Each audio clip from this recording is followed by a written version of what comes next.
Mesdames et messieurs, bonsoir à nouveau. Toutes nos excuses en tout cas pour cette interruption indépendante de notre volonté. Nous vous retrouvons maintenant avec votre tribune, la chronique du soir, donc la tribune de décryptage des faits marquants de l'actualité nationale. C'est toujours avec notre consultant politique, Agapit Napoléon Maforican. Agapit Napoléon Maforican, bonsoir. Bonsoir Romuald, bonsoir à tous nos téléspectateurs. Voilà, le chaos est confirmé par la Cour constitutionnelle, donc c'est à travers donc la proclamation des résultats provisoires par la juridiction donc que dirige Joseph Diogbenou.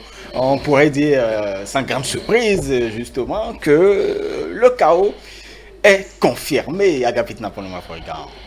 Oui, on va essayer d'utiliser un peu le langage approprié parce que le chaos, bon, c'était une image il y a 10 ans et l'image est restée. Tout à fait. Et voilà, donc un coup chaos. Bon, le chaos, c'est dans le cadre donc du noble art de boxe, c'est que lorsque vous recevez un coup et vous restez dans le ring, on dit que vous êtes pas, que vous êtes KO. Donc on sort, on rentre ok, on sort KO. KO, c'est En tout cas, ça a retrouvé notre c'est vocabulaire. abattu, vaincu, dompté. Donc là aujourd'hui, depuis 10 ans, avec le chaos Boni Yahi, c'est rentré donc dans les habitudes. Autrement, c'est Patrice Talon, le duo Patrice Talon et Mariama et Chabita et Talata est sorti vainqueur au premier tour, dès le premier tour de la présidentielle de 2021. Les tendances confirmées par les tendances de la Sénat sont confirmées par la Cour constitutionnelle à travers les résultats provisoires annoncés ce 15 avril 2021. Mais on se pose la question quand même, à Capit Napoléon Mafouricain, est-ce qu'il n'y a pas une certaine confusion qui pourrait naître dans la tête d'un certain nombre de concitoyens quand on sait que on croirait que la Sénat proclame les grandes tendances, la Cour constitutionnelle les résultats provisoires et définitifs, mais la Sénat a proclamé donc les résultats provisoires. On s'attendait à ce que la Cour constitutionnelle puisse proclamer les résultats définitifs. Nous avons eu droit aux résultats provisoires et après aux résultats définitifs.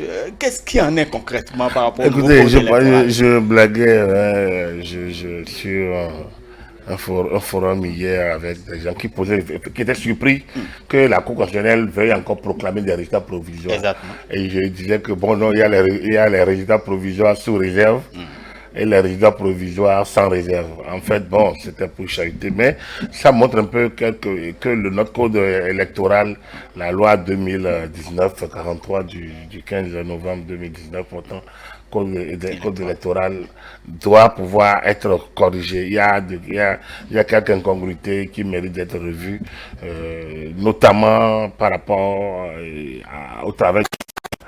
Alors, donc c'est la Constitution qui fait de la Cour constitutionnelle l'organe qui proclame les résultats de l'élection présidentielle et des élections législatives. En la matière, aucun autre test. Donc, si à la révision de la Constitution, on n'a pas changé cette fonction, on ne peut pas le mettre dans le code électoral. Or, les articles 15 et 16, vous faites leur lecture cumulée du code électoral, vous voyez bien que ces articles mandatent la Sénat donc de proclamer les résultats provisoires. Et à chaque fois que la Cour constitutionnelle proclame, la Cour constitutionnelle proclamer les résultats définitifs. Or, ce n'est pas à l'article 117 de la Constitution, repris dans le code électoral, d'ailleurs, le même code, l'article 102 et suivant, et l'article 142, c'est aussi clair que ça, que c'est la Cour constitutionnelle. Donc, dans le même code, la Sénat proclame les résultats provisoires, article 15-16, la Cour constitutionnelle proclame les résultats provisoires, article 142. Je pense qu'il y a quelque chose qu'il faut corriger. Qu'il faut corriger. Donc, la Donc, Sénat... de manière claire, la Sénat tient cette prérogative de proclamer les résultats de l'élection présidentielle, des élections législatives, de la Constitution de 1990, qui n'a pas été corrigée. Et ces dispositions n'ont pas été reprises dans la révision de la Constitution. Donc, du coup, c'est une fonction régalienne, institutionnelle et constitutionnelle. C'est une fonction constitutionnelle de la Cour constitutionnelle de proclamer les résultats. La Sénat fait tout, mais ne proclame pas. Les seuls résultats que proclame la Sénat, c'est les résultats des élections communales. Les autres Elle fait tout.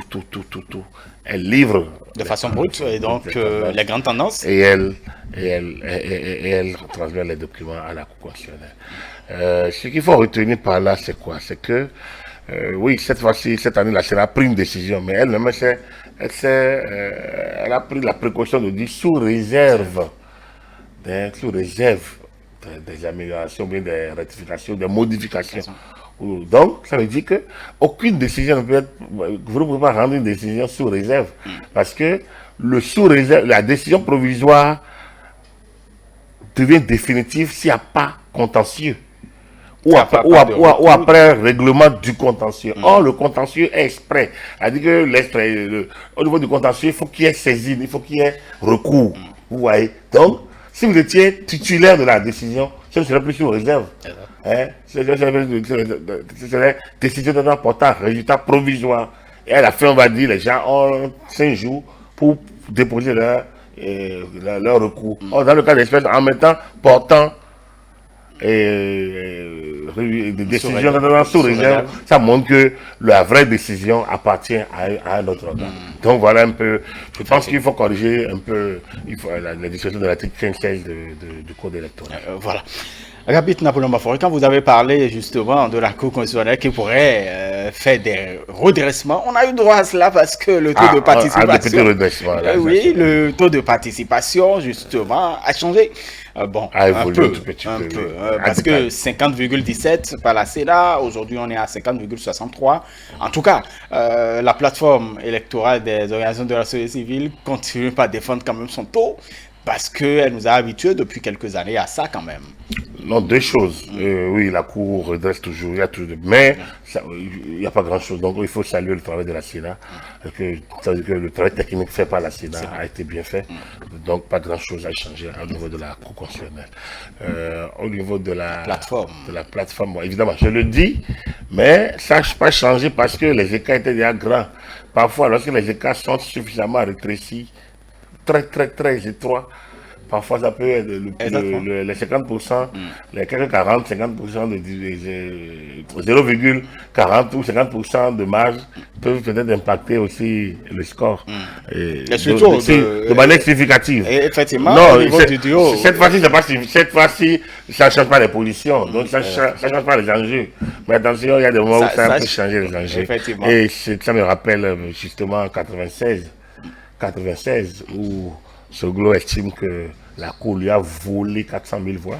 Parce que justement, en faisant les ajustements, les redressements, c'est que Soglo estime avoir perdu 400 000 voix. Et ce qui a fait gagner son challenger Mathieu Kérékou. Mais bon, c'était pour l'histoire. La plateforme soutient son affaire, oui. En fait, est-ce que c'est la faute à la plateforme? C'est la faute à l'État qui laisse faire. C'est pas la faute à la plateforme. En fait, vous voulez dire que ce n'est pas la prérogative, c'est pas la prérogative de se mêler de ces questions-là. Pour moi, je l'ai toujours dit. Je dis, il y a trop d'intervenants dans l'organisation des élections. Il y a trop d'interférences dans l'organisation des élections. L'État doit mettre fin. Quand vous l'autorisez, ouais, la plateforme dit, mais on a toujours fait. Mais c'est que nous tous, on a oublié, mais je l'ai rappelé, qu'en 2019, la plateforme avait déjà annoncé de mauvais taux de participation. Et c'est au sein de la plateforme qu'on a appris qu'il y avait décès. C'est au niveau des organisations de la société civile qu'il y avait décès, que l'Union européenne a repris et que après l'Union africaine, que les associations de l'Union africaine ont repris et que après ils se sont excusez, ils se sont repris. Donc, c'est pour dire qu'on ne peut pas permettre à des intérêts. Est-ce que si c'est une société de sondage, d'accord, mais on ne peut pas faire doublon avec la Sénat. Ce n'est pas normal. Donc moi, je ne parle même pas de la fiabilité ou non du travail qui est fait. J'estime qu'il n'y a pas de raison qu'il y ait deux intervenants. Puisque ce qu'ils ont fait là n'a aucun impact. On doit avoir confiance à nos institutions. Et la Sénat est là pour sortir ça. Alors, quelle utilisation faire de ces chiffres de la plateforme? Ça ne sert à rien. Ou alors ils travaillent en collaboration avec la Sénat. Et donc, la Sénat travaille avec des opérateurs privés. Donc, du coup, la société civile pourrait chercher un mécanisme pour être en harmonie, en cordon ou en relation ou en complémentarité avec la Sénat. Là, ça peut fonctionner. Mais fonctionner isolément, comme une structure, je pense que c'est l'État qui a laissé faire. C'est un bordel et il faut y mettre fin. En faisant quoi? En élaborant un instrument juridique? Non, oui, mais comme la radio interdit aux médias, c'est un certain nombre de choses. Donc, c'est déjà au niveau du législateur qu'on doit dire clairement que, normalement, qu'en dehors de la Sénat, aucune autre structure ne fait le travail de compilation et en rendant public des résultats avec des taux de participation. Donc, de manière claire. Donc, les gens, ils peuvent observer, ils peuvent compiler à leur niveau pour des usages privés, mais pas pour, en fait, une publication médiatique solennelle comme le ferait la Sénat. Chacun peut collecter, à partir du moment où c'est affiché. Les médias le font. Mais après, l'usage doit être un usage privé, pas une proclamation solennelle. Nous, on a fait, je vous l'ai dit, on l'a fait, mais on n'a pas invité les médias pour dire, bon, nous proclamons que ce soit déjà le couple Talata-Talon est vaincu dès le premier tour. On ne l'a pas dit. On l'a dit sur la chaîne, mais on ne pourrait pas l'avoir dit ailleurs. Donc, les gens peuvent écrire sur leur forum, les plateformes peuvent faire leur travail de manière écrite, mais en mettant que c'est leurs chiffres, que les derniers chiffres appartiennent, sont ceux que doivent diffuser la Sénat et surtout la Cour constitutionnelle. Il faudrait qu'on les astreigne à dire ça. Donc, l'un dans l'autre, comme je vous dis, je pense qu'il faut que les législateurs réfléchissent vraiment par rapport aux intervenants. Les élections, c'est la porte d'entrée vers la légitimation des institutions. Donc, du coup, il faut faire en sorte qu'il y ait moins de bruit autour des élections, qu'il y ait assez, vraiment, que tout soit... Mais c'est toujours... Que tout reste dans l'ordre. Est-ce que ce n'est pas intéressant quand plusieurs acteurs s'y intéressent quand même? Donc, le législateur organise ça alors. Moi, c'est-à-dire, je n'ai pas de position, ce n'est pas une position dogmatique, mais il faudrait que, alors que le législateur est légitime, légalise cela, et donc, et l'encadre. Voilà. Donc, mais il faut qu'on reste à ce que la loi a indiqué. Il faut pas qu'on crée de nouvelles structures, des structures qui n'ont pas de raison d'être, non, je trouve que ce n'est pas normal pour moi. Il faut que force reste toujours à la loi. Voilà, Agapit Napoléon Maforika, en tout cas après cette proclamation des résultats provisoires par la Cour constitutionnelle, Patrice Talon, qui est donc le président élu du duo Talon-Talata, a fait une déclaration donc à la faveur quand même d'une rencontre avec ses soutiens justement. Patrice Talon qui a parlé justement des enjeux qui attendent le Bénin. Il ne faut pas que nous nous asseyons sur nos acquis, il faut révéler donc nos moitiés, un certain nombre de choses. Et d'abord, l'opportunité déjà d'une telle déclaration, Agapit Napoléon Maforika. On ne peut pas juger de l'opportunité de la prise de parole du chef de l'État. Non, c'est pas mon rôle. Au-delà d'un consultant, vous êtes un citoyen. Non, mais c'est à lui de juger de l'opportunité. Il est le chef de l'État. Il est le seul juge de l'opportunité de prendre la parole. Au niveau de la République, c'est le seul qui juge de quand il prend la parole. Il la prend quand il veut et tant qu'il a des messages. Et là, c'est un candidat élu. Pour les Béninois. Oui, mais n'oubliez pas que c'est le chef de l'État qui continue. C'est toujours important de le noter. Il poursuit son... Donc, la preuve, il relie il y a le futur au présent. Donc, c'est normal qu'il s'adresse à une fois que la Cour constitutionnelle a proclamé et que les duos ont reconnu leur défaite. Exactement, ils les ont d'ailleurs un duo. Voilà, donc du coup, c'est normal qu'il prenne la parole. Ailleurs, c'est aussitôt le même jour quand tout est connu. Donc, lui, il a attendu que la Cour constitutionnelle proclame. C'est une tradition et il a respecté. En tout cas, il y a une certaine insistance, surtout après justement ce que nous avons connu, les violences préélectorales, un certain nombre de choses. Le ministre donc de la communication, le porte-parole du gouvernement, est sorti justement aujourd'hui pour parler de cette responsabilité qui incombe au gouvernement de pouvoir quand même faire répondre ceux-là qui sont instigateurs ou auteurs de ces violences. Le président de la République, ou du moins le président élu, il a martelé aussi encore, Agapit Napoléon Maforika, votre appel par rapport à la lutte, ou du moins amener ces personnes qui sont instigateurs à pouvoir répondre de leurs actes. Votre appel a été entendu, semble-t-il.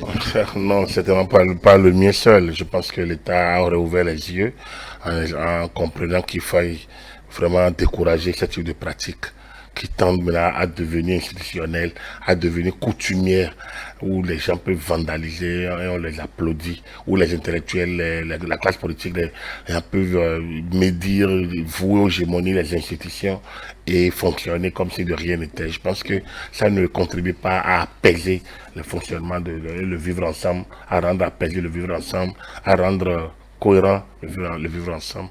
Ça ne facilite pas l'harmonie donc dans ce vivre ensemble. Je pense qu'il faudrait qu'on trace les sillons du respect de la règle du jeu. Et le temps est fort quand même. Donc le respect de la règle du jeu.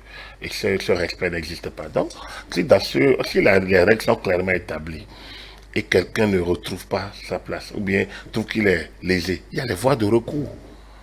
Il y a les voies de recours.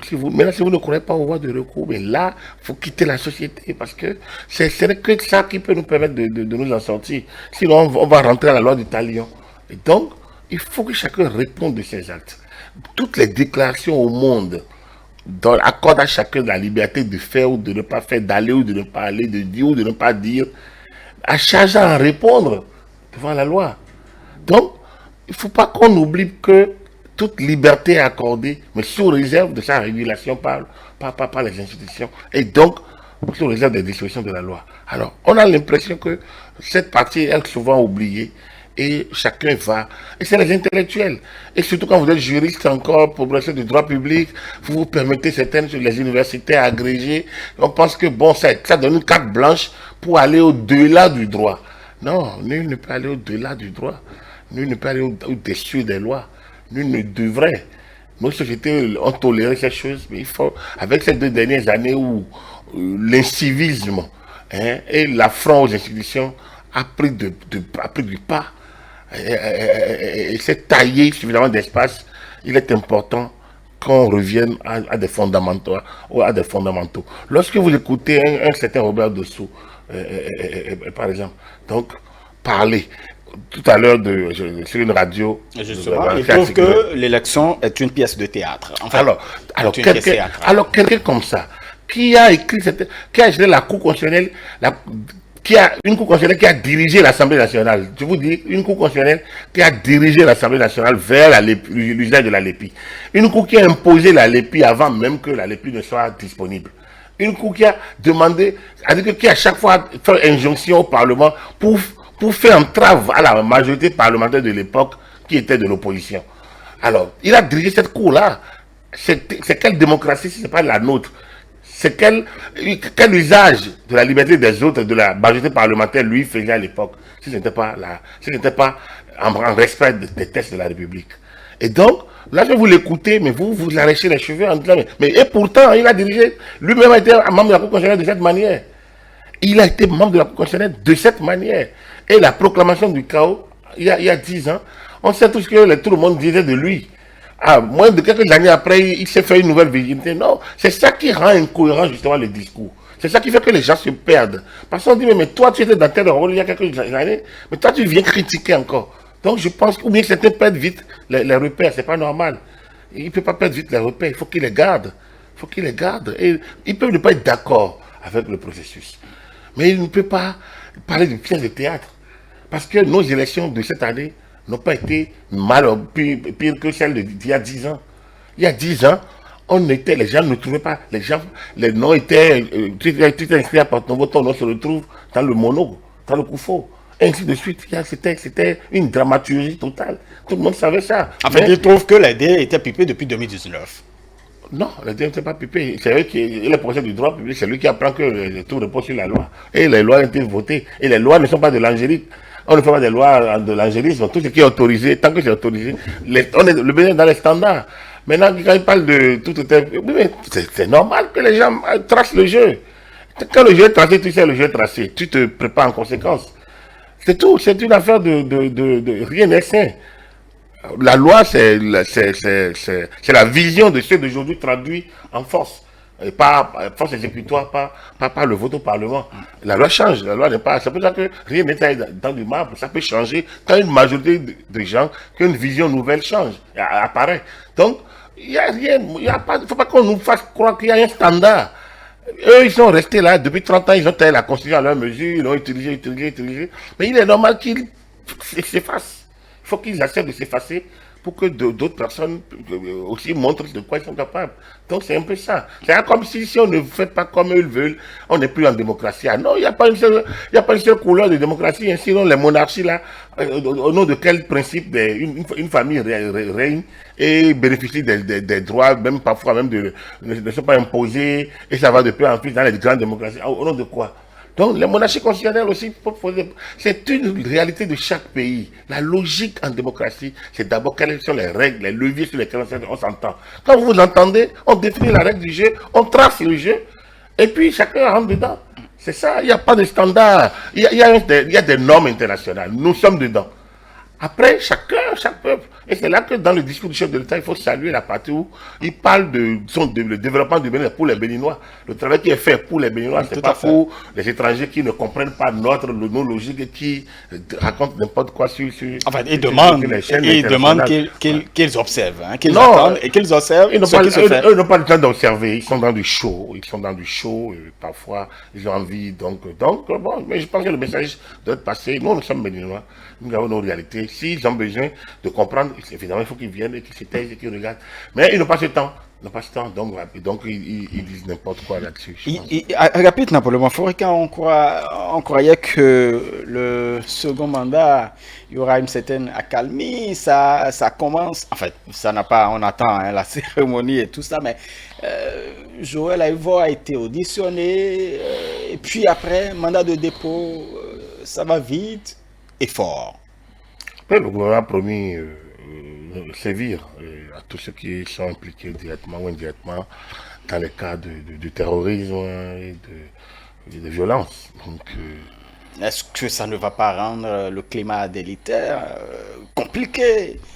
Vous savez, notre vivre ensemble, c'est l'impunité qui rend le climat délétère et compliqué. C'est quand la République va montrer que nul ne peut être déçu de la loi. On ne peut pas médire les institutions.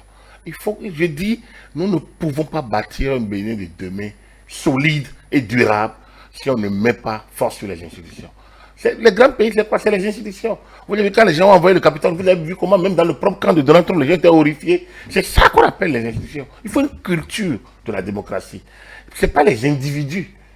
Ça, c'est une certaine presse française ou une opinion de la France que les gens sont habitués à des personnalités, les élections sans grande personnalité, les élections. Ça, c'est une vision minimaliste et parcellaire, une vision orientée de la démocratie. La démocratie, c'est force aux institutions. Force aux institutions. Donc, je pense que si le quinquennat qui arrive peut ajouter à tout ce qu'il peut faire en termes d'ouverture, en termes de dialogue, mais la fermeté pour ceux qui vont à l'encontre des normes établies. Je pense que nous allons faire de grands pas vers la modernisation de nos manières, de nos pratiques, pour moi. Donc, le professeur Aïvo a dit beaucoup de choses. J'ai lu, par exemple, quand on a proclamé l'État, qui parle de chiffres préfabriqués. Des chiffres préfabriqués. Alors, l'opinion d'un citoyen. C'est une injure aux institutions. Et lui, en tant qu'intellectuel, professeur de droit agrégé, il ne peut pas dire ça. Ça, ce n'est pas l'opinion. Quand il est chiffres préfabriqués, puis on le considère comme une personne ressource, comme un sachant. Et donc, quand ça vient de lui, c'est comme ça que les gens vont aller interviewer les holos, les dossous et autres. C'est justement ça. Donc, maintenant, si tu le dis, il faut que tu puisses en apporter les preuves. Puisque la Cour constitutionnelle peut se sentir lésée, la CEDA et les élus. Donc, c'est l'État. C'est l'État béninois. Quand tu dis ça, j'ai juste pris les dernières déclarations. Voilà. Donc, si quelqu'un dit Patrice Talon n'est pas mon président, bon, ça ne pose aucun problème. Si quelqu'un dit ça ne cause pas. Puis de toute façon, Patrice Talon ne s'adresse pas ne va pas le voir pour dire je suis ton président. Mais ne pas reconnaître, enfin, qualifier les résultats des chiffres préfabriqués, c'est quand même une injure à tout le peuple. C'est ceux qui sont sortis pour aller voter et autres. Mais bon, moi je ne sais pas pourquoi il a été interpellé. En tout cas, on a parlé de motifs de financement de terrorisme. On attend de voir Voilà, on attend de voir. Et les services judiciaires font leur travail. Il doit avoir des avocats. Donc, du coup, le principe, c'est la liberté. Moi, je suis un défenseur de liberté, je le dis toujours. Le principe, c'est la liberté. Mais ce fait que si ça a été se mettre hors de la loi, il faut bien qu'on leur applique la loi. Donc, je ne suis pas content d'entendre la nouvelle. Je n'ai pas appris avec joie. Pas du tout, pas du tout. Mais ce fait que on dirait que le procès lui-même se dressait